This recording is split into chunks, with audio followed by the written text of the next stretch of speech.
Bismillahirrahmanirrahim.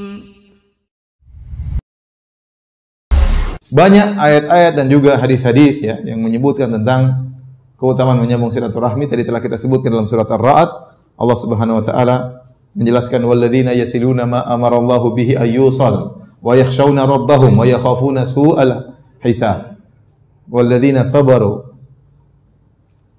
Allah Subhanahu wa taala mengatakan tentang ciri-ciri penghuni surga, yaitu orang-orang yang menyambung silaturahmi, yang mereka diperintahkan untuk menyambungnya, dan mereka takut dengan Rabb mereka, dan mereka takut mendapatkan hisab yang buruk. Walladzina sabaru butigha'a wajhi rabbihim, dan orang-orang yang sabar dalam rangka mencari wajah Rabb mereka, ikhlas kepada Allah. Wa aqamus salata wa anfaqu mimma razaqnahum, dan mereka mendirikan salat dan mereka berinfak dari rezeki yang kami berikan kepada mereka sirran wa alaniyah, secara sembunyi-sembunyi maupun secara terang-terangan. Wa yadra'una bil hasanati sayyi'ah, dan mereka menolak keburukan dengan kebaikan. Ulaika lahum uqubad dar, bagi mereka tempat tinggal yang baik. Jannatu adn yadkhulunaha, mereka masuk dalam surga Adan. Yadkhulunaha wa man salaha min abaihim, bahkan yang masuk bukan mereka saja, bahkan orang tua mereka yang saleh juga ikut masuk bersama mereka. Wa azwajihim, istri-istri mereka yang salehah juga masuk bersama mereka. Wa dzurriyyatihim, dan keturunan mereka juga masuk bersama mereka. Wal malaikatu yadkhuluna alaihim min kulli bab, dan malaikat masuk menemui mereka dari pintu-pintu surga. Kata malaikat, salamun alaikum bima sabartum, keselamatan bagi kalian atas kesabaran kalian. Sebagian ulama mengambil dalil dari ayat ini bahwasanya silaturahmi itu butuh kesabaran. Kenapa? Karena di akhir ayat Allah mengatakan wal malaikatu yadkhuluna alaihim min kulli bab, malaikat datang masuk menemui mereka di surga-surga dari pintu-pintu seraya berkata salamun alaikum bima sabartum, keselamatan bagi kalian atas kesabaran kalian. Ini dalil bahwasanya silaturahmi itu butuh apa? Butuh kesabaran. Jadi orang yang menyambung silaturahmi akan masuk dalam surga Aden, surga yang kekal abadi. Ya. Kemudian di antara dalil tentang keutamaan menyambung silaturahmi dalam hadis Sahih Bukhari, kata Rasulullah SAW, man kana yu'minu billahi wal yaumil akhir falyasil rahimah. Barang siapa yang beriman kepada Allah dan hari akhirat, maka hendaknya dia menyambung silaturahmi. Kenapa? Sampai Nabi mengatakan barang siapa yang beriman kepada Allah dan hari akhirat, yaitu barang siapa yang yakin ada balasan di akhirat kelak, maka hendaknya dia menyambung silaturahmi. Ya. Ini Rasulullah SAW mengucapkan demikian pada perkara-perkara yang berat. Contoh kata Nabi SAW, man kana yu'minu billahi wal yaumil akhir, ya, falyaqul khairan aw liyasmut. Barang siapa yang beriman kepada Allah dan hari akhirat, maka hendaknya dia mengucapkan yang baik atau dia diam. Karena tidak semua orang mudah untuk mengucapkan yang baik atau diam. Banyak orang ngobrol, ngomong, tidak dipikirkan apa yang diomongkan. Ya. Tapi kalau dia tahu ada hari pembalasan, dia tahu bahwasanya malaikat mencatat apa yang dia ucapkan, dia tahu ada hari akhirat, maka dia akan berfikir sebelum dia berbicara. Ya. Man kana yu'minu billahi wal yaumil akhir falyukrim dhaifah. Katanya barang siapa yang beriman kepada Allah dan hari akhirat, hari pembalasan, maka hendaknya dia muliakan tamunya. Karena memuliakan tamu butuh pengorbanan. Ya, tamu tinggal di rumah 3 hari, kita sediakan makanan yang enak, kita temani dia kemana-mana. Ini kalau kita pelit, ya kita malas temani tamu. Ya, kalau ada kawan datang, Fulan, saya mau datang ke kotamu. Oh, aduh, repot ini kalau ke sini. Pasti mampir ke rumah saya ini. Aduh. Berapa hari? 3 hari. Aduh, lama lagi. Jadi pulangnya kapan? Belum sampai sudah ditanya pulangnya kapan. Tidak ada pelit. Ya. Makanya Rasulullah mengatakan barang siapa beriman kepada Allah dan hari akhirat, ya, maka ya, falyukrim dhaifahu, maka muliakan tamunya. Dalam ayat riwayat yang lain, falyukrim jarahu, hendaknya dia muliakan tetangganya. Orang ingin hidup sendiri-sendiri, ngapain ngurusin tetangga? Tapi kalau dia beriman kepada hari akhirat, dia buat kue, siapkan, dia sisihkan buat tetangganya. Dia beli sesuatu buah-buahan, dia berikan kepada tetangganya. Kenapa? Dia tahu ada balasannya di akhirat. Demikian juga dalam hadis dalam Sahih Bukhari, kata Nabi, man kana yu'minu billahi wal yaumil akhir falyasil rahimah. Barang siapa yang beriman kepada Allah dan hari akhirat, maka hendaknya dia sambung silaturahmi. Karena silaturahmi itu butuh perjuangan, butuh pengorbanan, pengorbanan waktu, pengorbanan harta, yang lebih parah lagi pengorbanan perasaan. Orang datang ke saya, Ustaz, saya ini bagaimana Ustaz? Saya ini orangnya kaya. Ustaz, saya datang ke adik-adik saya, kalau saya kasih duit, kata mereka sombong, bagi-bagi duit. Terus kalau saya nggak kasih duit, pelit, repot, serba salah. Dan itu terjadi. Maka dia harus lawan perasaannya. Terkadang dia berbuat baik kepada kerabatnya, kepada adik-adiknya, mereka tidak menghormati dia, tidak menghargai dia.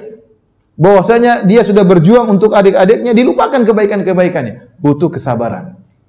Maka orang yang beriman kepada hari akhirat, bahwasanya Allah akan balas semuanya di hari pembalasan di hari akhirat, maka mudah bagi dia untuk menyambung silaturahmi. Kemudian subhanallah, silaturahmi tadi kita bicarakan tentang balasan di akhirat, masuk surga, Allah akan balas kebaikan di akhirat. Ternyata silaturahmi adalah ibadah yang bukan balasannya cuma di akhirat saja, bahkan Allah berikan balasan di dunia. Allah berikan balasan di dunia. Kata Nabi SAW, "Man ahabba an yubsata lahu fi rizqihi wa yunsa'a fi atharihi falyasil rahimah." Barang siapa yang ingin dilapangkan rizkinya dan dipanjangkan umurnya, maka hendaknya dia menyambung silaturahmi. Ini ikhwan, ini adalah benar-benar faedah yang luar biasa yang dirasakan oleh banyak orang di dunia sebelum di akhirat. Kalau Anda ingin rezeki dilancarkan, maka sambung silaturahmi. Dan sudah banyak bukti. Sudah banyak bukti. Makanya orang yang paling dimudahkan adalah orang yang paling berbakti kepada kedua orang tuanya. Dimudahkan segala urusannya. Ya. Terutama kalau dia perhatian terhadap ibunya. Ya. Saya tidak menemukan orang berbakti kepada ibunya, kemudian dia ternyata gagal. Kebanyakan orang berbakti kepada ibunya, dia berhasil. Kalau dia seorang ustadz, dia adalah ustadz yang berhasil. Ya. Kalau dia adalah seorang pedagang, dia adalah pedagang yang berhasil. Kalau dia pejabat-pejabat yang baik, ya. Kenapa? Ada rahasianya. Dia berbakti kepada orang tuanya. Dia perhatian terhadap ibunya. Allah berikan dunia kepadanya. Allah berikan dunia kepadanya. Ya. Dan cerita-cerita tentang ini banyak. Saya kawan-kawan dekat saya pun cerita, ya. Bagaimana Allah berikan mereka kemudahan dan keberhasilan gara-gara benar-benar dia perhatian terhadap orang tuanya. Maka kalau Anda ingin rezeki Anda ditambah, dan ini boleh, kata para ulama, boleh seorang meniatkan menyambung silaturahmi agar rezekinya ditambah. Boleh. Maka sisihkan harta Anda untuk diberikan kepada kerabat Anda. Berikan kepada orang tua, berikan hadiah buat orang tua, apa keperluan orang tua dipenuhi. Ya. Pada kakak, kepada adik. Kalau kita punya uang, alhamdulillah, kita kasih THR kepada kakak dan adik kita. Kasih hadiah di hari lebaran. Kita berikan hadiah kepada ponakan-ponakan kita. Insya Allah harta kita ditambah oleh Allah Subhanahu Wa Taala. Ya. Bagaimana itu urusan Allah Subhanahu Wa Taala? Kalau bersedekah secara umum menambah pahala, kata Nabi SAW, mana qasad sadaqatu mimal, harta tidak akan berkurang karena sedekah itu umum kepada siapa saja, apalagi kepada karib kerabat. Apalagi kepada karib kerabat. Dan itu mudah kalau Anda sudah biasakan diri membantu keluarga, ya, maka insya Allah Allah mudahkan. Rezeki itu jalan terus. Rezeki jalan terus. Saya masuk ke hati saya waktu saya masih pertama kali masuk di kota Madinah, saya belajar di Syu'bah persiapan bahasa, guru saya cerita, ada seorang yang dia ini suka memberi, begitu dapat harta dia berikan kepada orang lain. Suatu hari dia diberi hadiah sama temannya, dikasih hadiah sama temannya, langsung dia berikan kepada orang lain. Ditanya sama kawannya, "Kenapa saya sudah kasih kau hadiah, aku kasih lagi kepada orang lain?" Kata dia, "Karena Allah punya muamalah khusus dengan saya. Setiap saya dapat harta saya dikasih lagi oleh Allah Subhanahu Wa Taala. Saya tidak ingin muamalah ini terhenti. Gara-gara saya menahan hari ini saya tidak dikasih lagi oleh Allah Subhanahu Wa Taala." Jadi Anda kalau mau, maksud saya berani berkorban untuk keluarga, insya Allah Allah mudahkan rezeki. Yang penting ikhlas karena Allah Subhanahu Wa Taala, tidak mengharap pujian dari mereka, tidak mengharap pengakuan dari mereka, tapi mengharap ridho Allah Subhanahu Wa Taala dan berharap Allah beri tambahan, enggak ada masalah. Beda antara mengharap tambahan rizki dari Allah dengan mengharap pujian. Kalau mengharap pujian enggak boleh, itu riya. Seorang menyambung silaturahmi supaya dipuji oleh karib kerabatnya, ini tidak diterima amal solehnya. Tapi dia membantu mereka, membantu orang tuanya, membantu kakaknya dan adiknya karena Allah Subhanahu Wa Taala, sambil berharap dimudahkan rezeki oleh Allah, maka tidak mengapa. Bahkan secara umum kata Allah Subhanahu Wa Taala, "Wa may yattaqillaha yaj'al lahu makhraja wa yarzuqhu min haitsu la yahtasib." Barang siapa bertakwa kepada Allah, Allah akan berikan solusi bagi dia. Dan Allah akan mudahkan dia rizki dari arah yang tidak dia sangka-sangka. Kalau Anda sambung silaturahmi, yakinlah akan datang rizki dari arah yang tidak Anda sangka-sangka. Tapi ini butuh perjuangan. Ustaz, saya sudah bantu bapak ibu saya, kok rizki nggak datang-datang? Sabar. Sabar ya. Mungkin niatnya kurang beres. Bereskan niat Anda. Ini sudah janji Nabi SAW. Man ahabba an yubsata lahu fi rizqihi. Barang siapa yang dilapangkan rizkinya, wa yunsa'u fi athari, dan ingin dipanjangkan umurnya, maka hendaknya dia sambung silaturahmi. Ya. Dan saya ketemu dengan orang-orang hebat masalah ini, luar biasa bagaimana mereka perhatian sama keluarganya. Bagaimana mereka keluar uang untuk untuk keluarganya, pengorbanan. Baik, pertama ditambahkan rezeki, kedua dipanjangkan umur. Dipanjangkan umur ya. Orang kalau suka menyambung silaturahmi, umurnya dipanjangkan. Caranya Allah mungkin seharusnya dia sudah kena jantung, enggak jadi kena jantung. Harusnya dia kena penyakit gula, dia tidak kena penyakit gula. Mungkin kakak adiknya sudah meninggal gara-gara kena gula, dia tidak. Padahal dia juga bukan olahragawan misalnya, dia juga bukan orang, dia makan juga tidak begitu teratur, tapi Allah panjangkan umurnya. Kenapa? Dia punya amal yang buat umurnya jadi panjang. Yaitu apa? Silaturahmi. Ya. Seharusnya hari ini dia ketabrak mobil, ya. Pagi-pagi keluarnya ketabrak mobil, sebelum keluar dia telepon ibunya, "Mak, gimana kabarnya, Mak? Sehat enggak, Mak? Gimana, Mak? Sehat enggak? Mama tadi pagi ngapain aja? Sarapan pagi tadi apa?" Ngobrol sama ibunya, silaturahmi. Tahu-tahu dia keluar, dia ketabrak becak. Harusnya tadi ketabrak mobil, enggak jadi ketabrak mobil. Jadinya ketabrak apa? Becak. Gara-gara apa tadi pagi dia telepon apa? Ibunya. Disambung silaturahmi. Oleh karenanya, saya katakan ini harus kita imani. Bahwasanya silaturahmi, dan ini terbukti. Kalau punya umur kita tidak tahu, tapi kalau rezeki terbukti. Kita enggak tahu, tapi umur kita enggak tahu, umur kita berapa. Tapi kalau rezeki terbukti, Allah tambahkan rezeki. Makanya para ulama khilaf, apa maksudnya barang siapa yang menyambung silaturahmi ditambah rezekinya, ditambah umurnya? Ada dua pendapat secara umum, ada pendapat banyak, tapi dua pendapat yang kuat. Yang pertama mengatakan maksudnya ditambah rezekinya, ditambah umurnya, itu umur dan rezekinya tetap karena sudah ditakdirkan, enggak bisa berubah, tetapi diberkahi oleh Allah Subhanahu wa taala, diberkahi. Umurnya taruhlah 60 tetap 60, tapi berkah dalam umur tersebut ternyata dia rajin ibadah, rajin pengajian, rajin baca Quran, rajin sholat sunnah. Kenapa umurnya diberkahi? Gara-gara dia nyambung silaturahmi. Rezekinya pun tetap sama, tidak berubah. Kalau sampai dia meninggal ternyata dicatat rezekinya cuma 3 miliar, maka rezekinya itu aja, tapi berkah. Dengan 3 miliar tersebut ternyata dia bisa umrah, dia bisa haji, dia bisa bersedekah. Ada orang punya harta banyak tidak berkah, habis beli ini enggak berguna, beli mobilnya rusak, beli rumahnya macam-macam, beli ini, anaknya kena morfin, istrinya sakit-sakitan, dia sakit-sakitan, lagi uangnya habis tidak bermanfaat. Ini pendapat pertama, bahwasanya harta dan umur tidak berubah tapi diberkahi oleh Allah Subhanahu wa taala. Pendapat yang kedua, dan ini pendapat lebih kuat, benar-benar dirubah. Yang tadi rezekinya misalnya 3 miliar, gara-gara dia menyambung silaturahmi, Allah suruh malaikat rubah menjadi 8 miliar. Karena dalam Al-Quran kata Allah, yamhullahu ma yasha'u wa yuthbit wa indahu ummul kitab. Kata Allah, Allah menghapus yang Allah kehendaki dan Allah menetapkan apa yang Allah kehendaki, dan di sisi Allah ada Lauhil Mahfuz. Takdir yang enggak bisa berubah di Lauhil Mahfuz. Tetapi takdir yang ditulis di lembaran yang dipegang oleh malaikat bisa berubah. Allah mengatakan kepada malaikat, catat si hamba ini rezekinya sekian, umurnya sekian. Malaikat catat. Misalnya, malaikat catat Pak Ijo, ya. Umurnya 45 tahun meninggal. Rezekinya 2 miliar sampai dia meninggal. Tahu-tahu ternyata Pak Ijo ini umur 30 tahun benar-benar berbakti sama orang tua. Menyambung silaturahmi, dia kunjungi tantenya, dia kunjungi bibinya, dia bantu omnya, dia bantu kakak dan adiknya, dia datangi ponakan-ponakan, dia gendong ponakan-ponakannya, dia sering telepon mereka, safar ke sana sini untuk menjenguk mereka.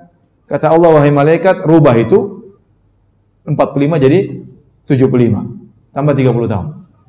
Itu 2 miliar, jadikan 20 miliar. Dan pendapat kedua lebih kuat menurut saya. Oleh karenanya, kenyataan orang-orang yang mudah menyambung silaturahmi, rezekinya dilancarkan oleh Allah Subhanahu wa taala. Rezekinya dilancarkan oleh Allah Subhanahu wa taala. Maka saya katakan, kalau Anda ingin dilapangkan rezeki, dipanjangkan umur, maka sambung silaturahmi. Saya ketemu 2 orang, dua-duanya umurnya tua dan masih kelihatan muda, ya. Waktu saya di Melbourne, saya ketemu dengan seorang tua kakek-kakek berumur 83 tahun atau 84 tahun. Masya Allah. Saya bilang, "Kek, umur sekian, apa rahasianya, Kek?" Ustaz, kalau makan jangan kenyang-kenyang. Aduh, repot juga kalau ini. Ini dia umur panjang gara-gara jaga kesehatan. Saya ketemu orang lagi, umur sudah 70 lebih, masih kelihatan seperti 50-an. Saya tanya, "Om, kok bisa Om kelihatan awet muda?" Om dulu waktu ibu Om masih hidup, Om tanya sama ibu Om, "Ibu maunya apa? Cita-cita ibu apa ingin saya penuhi?" Kata ibu saya, "Ibu mau haji." Akhirnya Om kumpulkan uang, Om yang harusnya haji nggak jadi haji, buat ibu haji. Ternyata bapak om juga bilang, lu jangan mamamu saja, bapak juga mau haji. Akhirnya om juga hajikan bapak dan ibu. Makanya alhamdulillah om masih kelihatan muda. Nah, kalau ini mungkin kita lakukan. Tapi kalau yang pertama makan nggak boleh kenyang, repot juga. Jadi maksud saya ya, ini kenyataan orang diberi umur panjang, diberi rezeki yang banyak gara-gara dia menyambung silaturahmi. Hadisnya jelas, ya. Barang siapa yang suka dipanjangkan umurnya, dilapangkan rezekinya, maka hendaknya dia menyambung silaturahmi.